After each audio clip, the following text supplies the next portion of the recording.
আসসালামু আলাইকুম। আশা করি সবাই আছেন। আমি আল্লাহর রহমতে ভালো আছি, আলহামদুলিল্লাহ। শনিবার ডিউটিতে আসলাম। কালকে একটু বৃষ্টি হয়েছে, দুইটা গাড়ি ভিজা মেঘে রেখে দিছে। দুইটা গাড়ি তাহলে একটাই কষ্ট, এই ধানের ধুয়ে মাত্র এই যে পানি করতেছে এখনো, ধুয়ে অন্ধকার দেখা যাচ্ছে না, ধুয়ে এনে রাখলাম, রেখে ওই ধুতে নিয়ে গেছি। ওটা পুরো শেষের দিকে। তো মনে করলাম একটু ভিডিও করে আপনাকে দেখাই। তো মানে দুইটা গাড়ি চালানোতে এত কষ্ট, ওই একটা এই একটা, এই দুইটা গাড়ি আমার চালাতে হয়। তো এই সকালবেলা আসলাম, শনিবার দিন হলো বৃষ্টিতে ভিজাইছে, তো ধুইতেছি। এই গ্যারেজ হতে হারাই গেছে, তো দেখি সারাদিন কী অবস্থা হয়।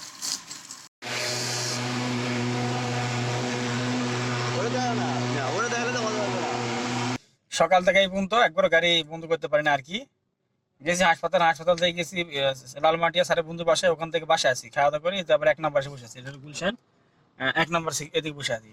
একটা কথা বলবো, সেটা হলো কি, স্যার যে সকালে মাছ কিনতে গেল না, আর মাছ কিনতে আমার কয় 100 টাকা আছে।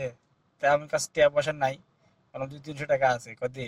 হেঁটে দিয়েছি, এখন আমার দেয় নেই, মানে আমার টাকা দিলে সেটাও আমাকে চাই নিতে হবে। তো দেখা কি করবার, চাই যে নিতে হবে, আর কিছু করার নাই।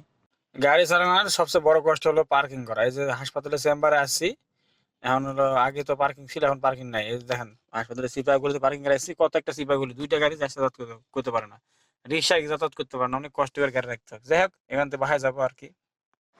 তো চেম্বার থেকে আসছি হাউসে, গাড়ি বন্ধুকে চাবি দিয়ে আসলাম, আর একটু খাইতে যেতেছি, খাইতে এসে আবার হাউসে ঘুমাইবো।